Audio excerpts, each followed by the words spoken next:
This is why you have to check every corner of your house. So this woman in Kentucky was dog sitting for her friend, and she starts really getting a sense that she's not the only one in the house. This story comes from a podcast episode I just did that's all scary stories sent in from listeners. But she comes home from work one day and she notices that the furniture is moved just a little bit. It was like the coffee table had been moved just a little bit and something that was in the washer was now in the dryer. Just to be safe, she calls the cops and they search the house and they're like, no one's here, you're just crazy.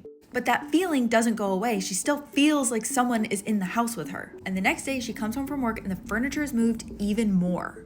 So she calls the cops again and she's like, you have to search the house. I feel like there is someone inside. And they're like, oh, okay, fine, we'll do it. And like 15 minutes goes by and then she sees one of the cops coming out of the house and he has this look on his face like, yeah, you were right. They walk out of the house with this man in cuffs. He had been hiding in the attic for weeks.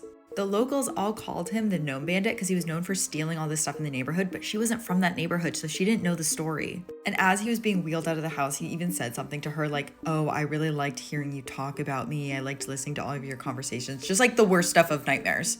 But yeah, you guys sent me really horrifying stories this time around, so check out this episode of the Heart Size Pounding podcast to hear some of the scariest stories I've ever heard.